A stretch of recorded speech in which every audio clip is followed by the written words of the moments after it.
Pour la prochaine heure, vous écoutez Samedi de lire avec Amélie Boivin-Enfield. Bonjour tout le monde, bienvenue à l'émission Samedi de lire et aujourd'hui je reçois l'auteur François Gilbert. Bonjour François, Bonjour. Comment ça va? Ça va bien, merci. Et j'ai envie de te présenter un peu à mes auditeurs. Alors t'es auteur mais t'es également membre de la LIM qui est la ligne d'improvisation de Montréal. Est-ce que ça fait longtemps que t'es membre? Ça fait environ 13 ans. OK. Et est-ce que t'as étudié en théâtre ou t'as fait de l'improvisation quand t'étais plus jeune et t'avais envie de continuer ça? Exactement, depuis le cégep, même au secondaire un peu j'ai commencé, j'ai découvert la LIM quand j'étais en secondaire 4 je pense, puis c'est devenu mon rêve d'aller jouer pour eux, et j'ai réussi.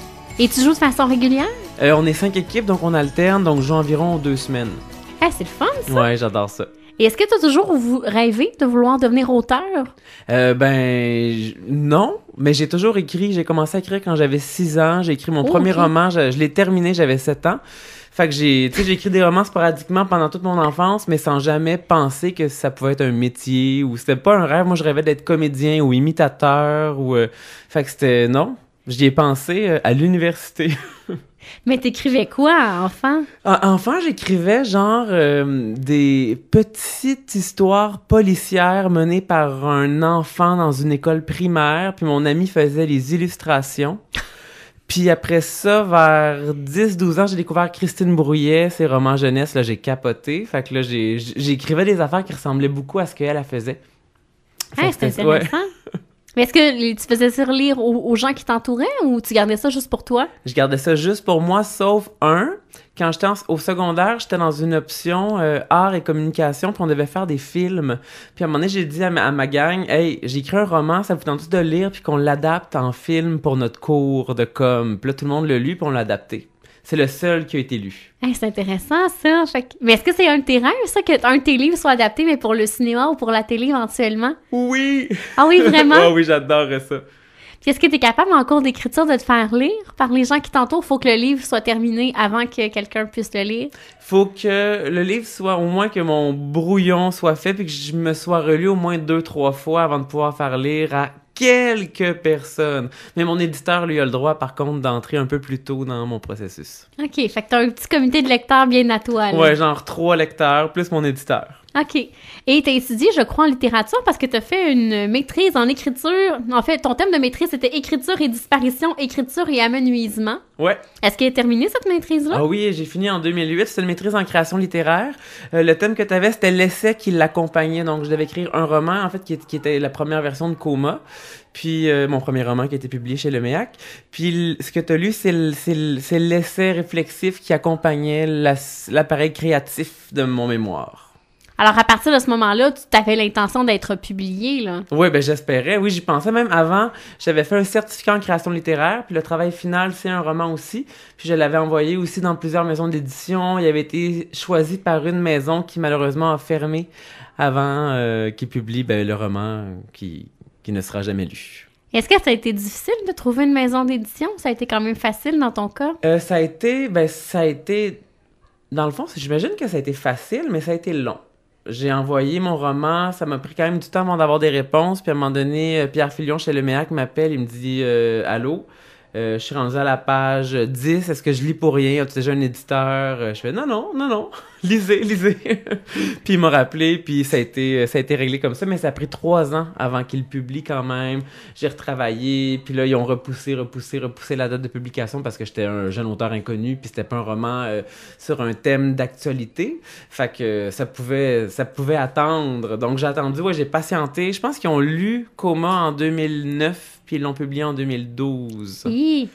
Fait que moi, pendant ce temps-là, j'ai commencé mon deuxième. Fait que là, c'est pour ça que mes romans s'enchaînent vite en ce moment, parce que j'ai tellement attendu avant que ça commence. Là, je suis comme au bout, là. Le prochain, ça va être plus long, je pense. Mais est-ce que tu fais ça à temps plein, écrire? À temps presque plein, je travaille 10 heures semaine dans une école de francisation auprès d'immigrants, puis je donne des petits cours de yoga aussi à gauche à droite parce que j'ai fait ma certification pour être prof de yoga. Et t'es un grand passionné de l'Asie? Bien sûr. Je pense que je suis rendu à 8 voyages. Qu'est-ce qui te passionne autant? C'est une bonne question. Au départ, c'était un premier voyage quand j'avais 20 ans avec mon ami. On avait ramassé de l'argent pour partir en appart, puis on a fait « Hey, on va aller dépenser ça en voyage, cet argent-là. On est parti 3 mois, puis on est resté chez nos parents 2 ans de plus. Puis j'ai eu la piqûre de l'Asie. J'aime la culture, j'aime la nourriture, j'aime le monde, j'aime le cinéma asiatique, j'aime la littérature asiatique. Je pense que tout de l'Asie me passionne. Je trouve que les gens sont...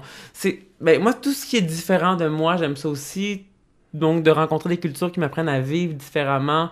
ça m'inspire, ça me passionne. Puis moi aussi d'être en voyage, parce que là, l'Asie est devenue aussi un lieu pour moi où aller me retirer puis écrire. Donc là, maintenant, mes voyages en Asie c'est plus des retraites que des voyages. Tu vas où quand tu vas en Asie? Je vais très souvent... Ben là, ça dépend parce que Coma puis la Maison du Nôtre se passe au Japon et en Chine. Donc là, je suis allée beaucoup au Japon et en Chine pour faire des recherches. Étant prof de yoga aussi, je suis allée souvent en Inde pour faire des retraites de yoga. J'en ai fait aussi au Cambodge.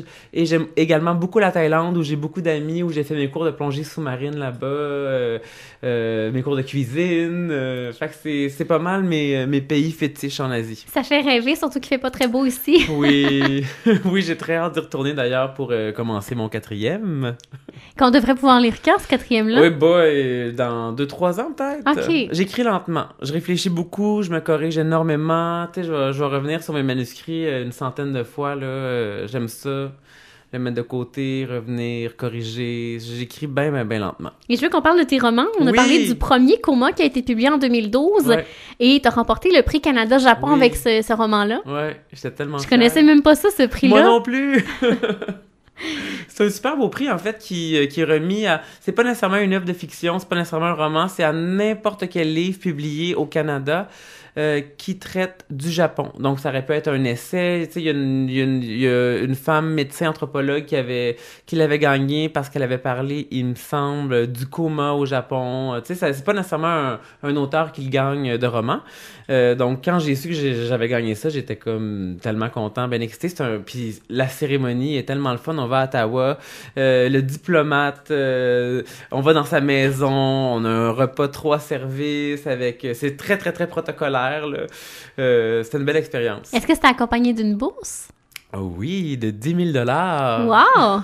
Ça se prend bien, tout Ça ça? se prend très bien, surtout quand on est un jeune auteur qui commence. C'est aussi encourageant. C'est ça qui m'a donné le goût, en fait, parce qu'avant, je travaillais à temps plein en francisation. C'est ça qui m'a donné le petit boost pour faire « OK, let's go, François, t'es capable, travaille moins puis écris plus. » Et ça raconte quoi, Coma?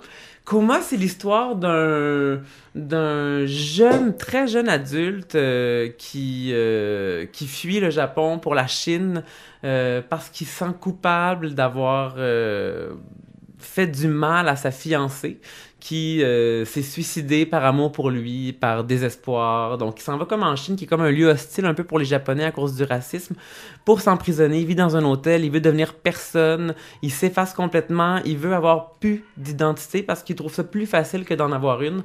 Puis lentement, ben, c'est vraiment la quête d'identité du personnage principal, mais aussi de quelques personnages secondaires, comme la mère de la jeune fille qui est dans le coma, Madame Watanabe, qui fait une folle d'elle à l'hôpital parce que elle va s'occuper de sa fille tous les jours, puis à un moment donné, elle panique, puis elle fait une crise devant les médecins. Pourquoi elle se réveille pas? Vous faites pas votre travail. Puis tu sais, au Japon, c'est très, très, très mal vu d'avoir ce genre de réaction-là. Donc, elle retourne à l'hôpital, mais elle ne peut pas y retourner en elle-même. Elle s'invente une sœur, elle se déguise pour aller à l'hôpital, puis elle dit que la mère est trop fatiguée, puis que sa sœur est venue prendre le relais, tu sais, fait que tous les personnages se dédoublent, tu sais, c'était une construction même avec complexe, mais j'ai eu beaucoup, beaucoup de fun à écrire ce roman-là.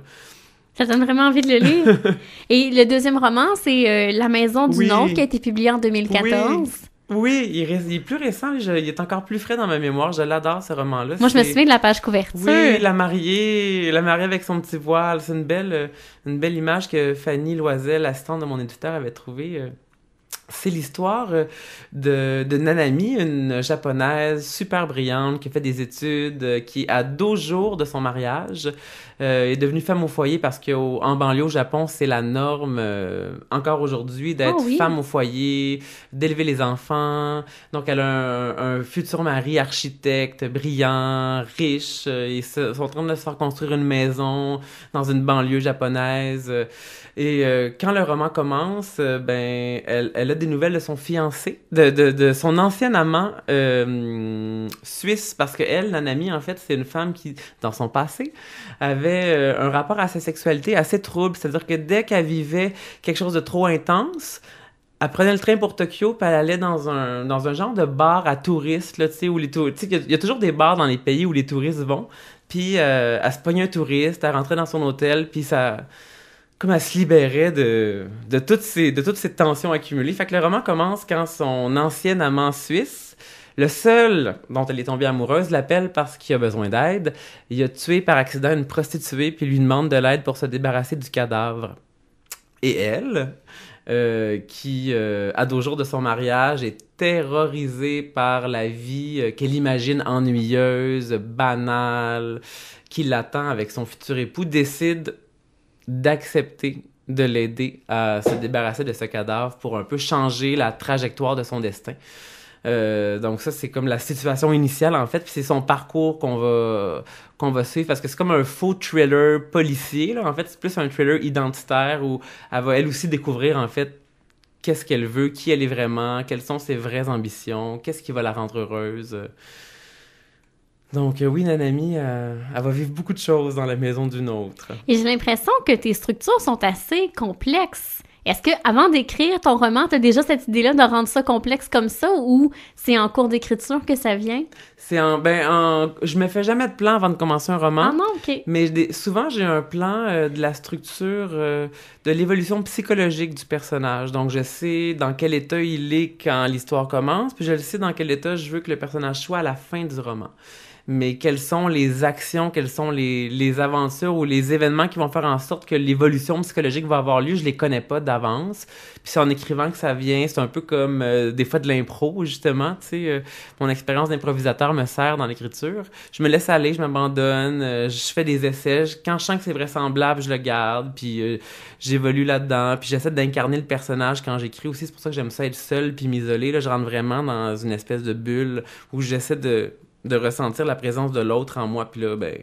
Est-ce que c'est dans le silence complet ou ça te prend de la musique? Ah non, silence complet. Ah oui? Ah ouais. Ouais, personne, pas de photos, rien qui me ramène à moi, c'est comme un lieu aseptisé le plus possible. Et est-ce que c'est quotidiennement en période d'écriture ou t'écris quand l'inspiration te vient? Ah, c'est quotidiennement, comme là, dans mon dernier voyage d'écriture, c'était pendant 3 semaines, j'ai parlé à personne, à part pour commander une petite soupe au coin de la rue de mon hôtel, puis je la ramenais dans ma chambre, puis là, je mangeais, puis j'écrivais, puis je pensais juste à ça, puis je prenais des pauses pour aller nager, puis là, j'avais des flashs, puis là, je revenais dans ma chambre, puis là, ça roulait, là. Si tu me permets, François, on s'arrête et au retour, on parle de ton plus récent roman, Oui, Hare Krishna. Avec plaisir.